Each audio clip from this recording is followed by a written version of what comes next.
કૃષ્ણ વિદ્યાર્થી મિત્રો, કેમ છો? મજામાં ને? ધોરણ 7 વિષય હિન્દી, કાવ્ય નંબર 5 ધરતી કી શાન એ આજે આપણે સમજવાનું છે. ધરતી કી શાન એટલે કે ધરતીનું ગૌરવ. કોને કહ્યું છે ધરતીનું ગૌરવ? આ કાવ્યમાં મનુષ્યને કહ્યું છે, એટલે કે દરેક મનુષ્યની શક્તિનો અહેસાસ કરાવવાની વાત કરી છે. તો ચાલો હવે આપણે કાવ્ય તરફ જઈએ. તો હવે કાવ્યમાં ધ્યાન. ધરતી કી શાન. હવે કવિનું નામ શું છે? પંડિત ભરત વ્યાસજી. પૂછાય પ્રશ્ન એવો કે ધરતી કી શાન કવિનું નામ શું છે? તો તમારે લખવાનું થશે પંડિત ભરત વ્યાસજી.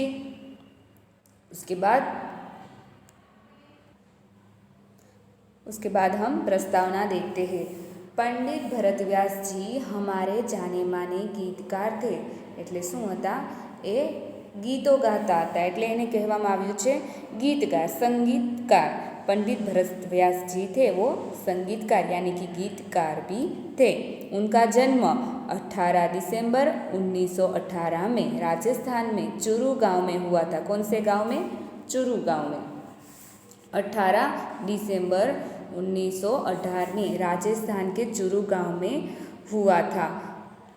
आपने कई गीतों की रचना की थी, यानी कि पंडित भरत व्यास जी ने कई गीतों की रचना की थी. એટલે ઘણા બધા ગીતો એણે ગાયા હતા.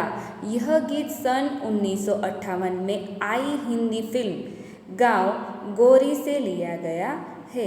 गाँव गौरी, ગામનું નામ શું છે? ગૌરી, અને ફિલ્મનું નામ છે आई हिंदी फिल्म. 1998 में आई हिंदी फिल्म गाँव गौरी से ये लिया गया था, ये वाला गीत, जिसका फिल्म का नाम है आई हिंदी फिल्म. गाँव गौरी से यह गीत लिया गया था. इस गीत में कवि ने मनुष्य को सबसे बुद्धिमान बताया है. इस कविता में पंडित जो है पंडित भरत व्यास जी, उसने मनुष्य को सबसे बुद्धिमान समझा है, मनुष्य को सबसे बुद्धिमान बताया है कि मनुष्य वो सबसे बड़ा बुद्धिमान है. मनुष्य ने अपनी बुद्धि और कठोर परिश्रम के आधार पर जल એટલે કે પાણી, સ્થળ એટલે સ્થળો, और आकाश में कई उपलब्धियाँ अर्जित की है. એટલે મનુષ્યએ જલ એટલે કે ખાડા ખોદીને કૂવાઓ બનાવ્યા છે. અલગ અલગ સ્થળ જે આપણે ફરવા જઈએ છીએ, ગિરનાર છે, કોઈ મંદિરો છે, કોઈ ધાર્મિક સ્થળો છે, બરાબર, તો એ મનુષ્યએ કરેલા છે. આકાશ સુધી જવાની શક્તિ પણ મનુષ્યની છે, એટલે કે આકાશ સુધી પહોંચવા માટે પણ એણે વિમાન, હવાઈ જહાજ છે કે એ હેલિકોપ્ટર, રોકેટ, આ બધું મનુષ્યએ જ अर्जित કર્યું છે, એટલે કે ઉત્પત્તિ કરી છે એની. मनुष्य प्रकृति को बहुत सीमा तक अपने अनुकूल ढाल में સફળ હુઆ હે.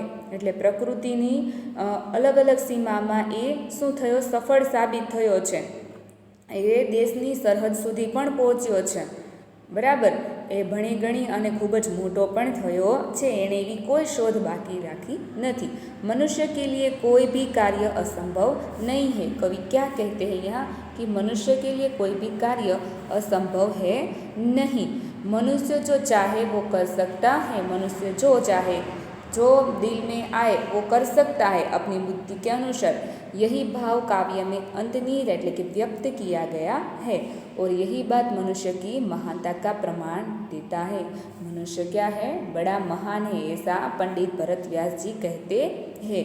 तो हम काव्य में आगे देखते हैं.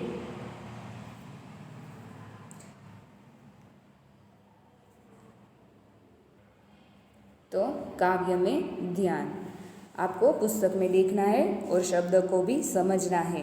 पहली लाइन देखिए. धरती की शान तू, भारत की संतान तू, धरतीનું ગૌરવ તું, ભારતનો પુત્ર તું, તેરી મુઠ્ઠીઓ में બંધ તૂફાન, તારી મુઠ્ઠીની અંદર તોફાન છે. તૂફાન એટલે વાવાઝોડું છે, એ બંધ છે. મનુષ્ય તું બડા મહાન, મનુષ્ય તું ખૂબ જ મહાન છે. કવિ આમાં શું સમજાવવા માંગે છે કે હે ભારત કે પુત્ર, इस धरती की शान है, इस धरती का तू क्या है? गौरव है. तेरी मुट्ठियों में तूफान बंद है. क्या बंद है? तूफान बंद है. तुझ में तूफान बंद तुम्हारी मुट्ठी में तूफान जो बंद है वो वश में करने की तेरी अंदर शक्ति छुपी है। हे मानव तू बड़ा ही महान है। ऐसा कौन कहता है? पंडित भरत व्यास जी। उसके आगे देखते हैं।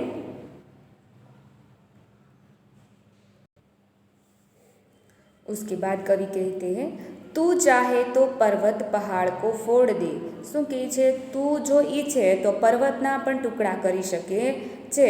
એટલે કે તું જો ઈચ્છતો હોય તો પર્વતના ટુકડા, આપણે જીસીબી દ્વારા પર્વતને ખોદકામને કરીએ છીએ, બરાબર, મકાનો બનાવીએ છીએ, મકાનો પાડીએ છીએ, જૂના મકાનો, એની વાત કરી છે મનુષ્ય માટે।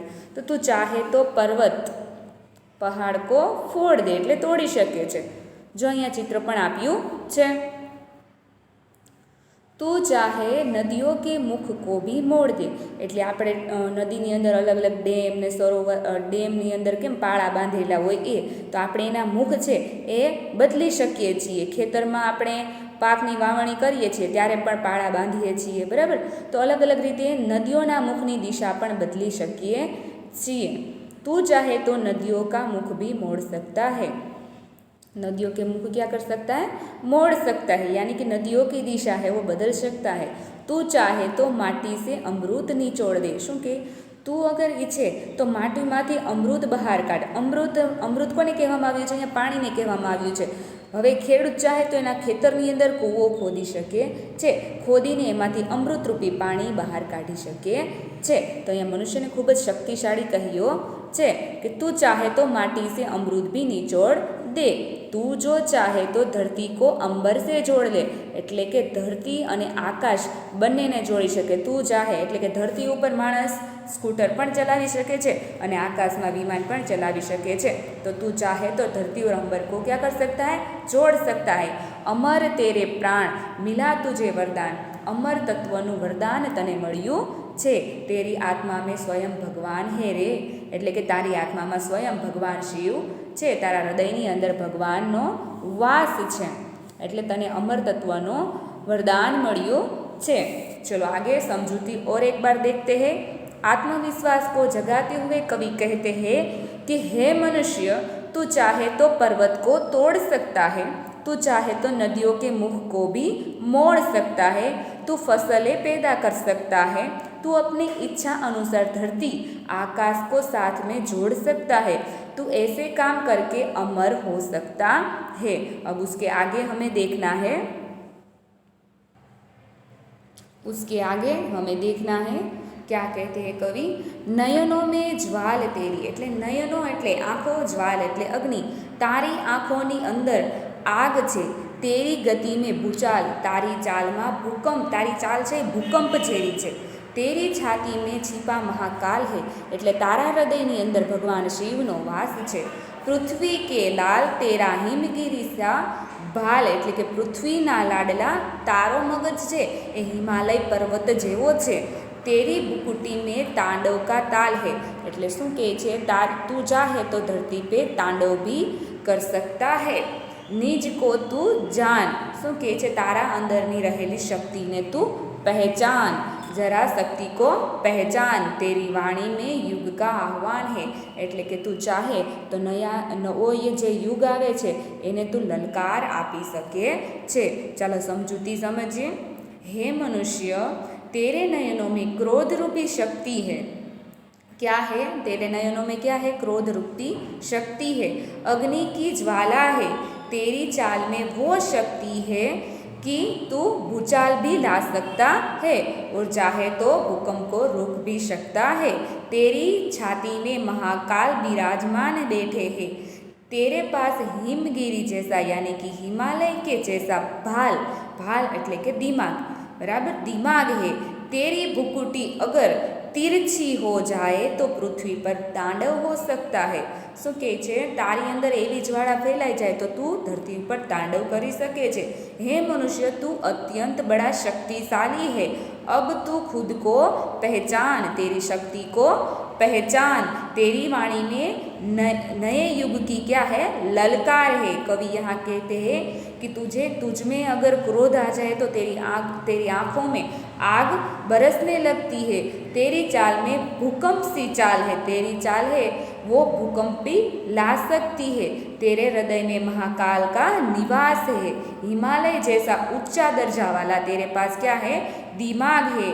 क्रोध में शिव तांडव भी तू कर सकता है। मानव, तेरी शक्ति को तू पहचान। तेरी वाणी में नए युग की क्या है, ललकार है। यह हमने पेज नंबर 28 देखा। तो अब आगे देखेंगे पेज नंबर 29 यानी कि 29। હવે આગળ ધ્યાન જો કાવ્યની અંદર આગળ કવિ શું કહે છે, ધરતી સા ધીર તું, એટલે ધરતી જેવું તારી અંદર શું છે, ધૈર્ય છે। ધરતી જેવું ધૈર્ય છે, ધરતી જેમ ધીરજ રાખે છે એમ તું પણ રાખી શકે છે। તું રખ સકતા હે અગ્નિ સા વીર, એટલે અગ્નિ અહીંયા મનુષ્યને અગ્નિ સ્વરૂપ આપવામાં આવ્યું છે। શું કહે છે, अग्नि जैसी तुझ में क्या है, ताकत है। क्या है तुझ में, अग्नि जैसी ताकत है। तू जो चाहे तो काल को भी थाम ले, એટલે જો તું ઈચ્છતો હોય તો કાલ જે આવી રહ્યો છે, જે મુસીબત આવી રહી છે એને રોકી શકે છે। અહીંયા વિમાનનું ચિત્ર એવા માટે આપવામાં આવ્યું છે કે અગર જો વિમાનમાં કંઈક આડાવડું થાય તો પાયલોટ કેવી રીતના એની રીતે સંભાળી લે છે, બરાબર। જે પ્રલય આવવાનો હોય છે એ પાયલોટ સંભાળી લેતો હોય છે। તો અહીંયા કવિ શું કહે છે कि तू जो चाहे तो काल को भी थाम ले। अगर जो मृत्यु तारी नजीक आवे तो तारे कई रीते सावधानी वरतवी ए तू करी शके छो। पापों का प्रलय रोक ले, जे लोको पाप करी रह्या छे एने तू रोकी शके छे। पशुता का शीश झूक दे, એટલે કે પશુઓનું શીશ છે એ તું ઝુકાવી દે। मतलब પશુ કરતાં પણ વધારે શક્તિ કેમાં છે, મનુષ્યમાં છે। તો કવિ કહેતે पापों का प्रलय तू रोक सकता है, पशु का शीश झुकने से पहले। तू जो अगर हिम्मत से काम ले, जो तू हिम्मत थी काम ले। गुरु सा मतिमान, શું કહે છે, ગુરુ જેવી શક્તિ છે, જેવી રીતના તને જે શીખવાડ્યું છે બરાબર એના કરતાં પણ વધારે શક્તિ તારામાં રહેલી છે।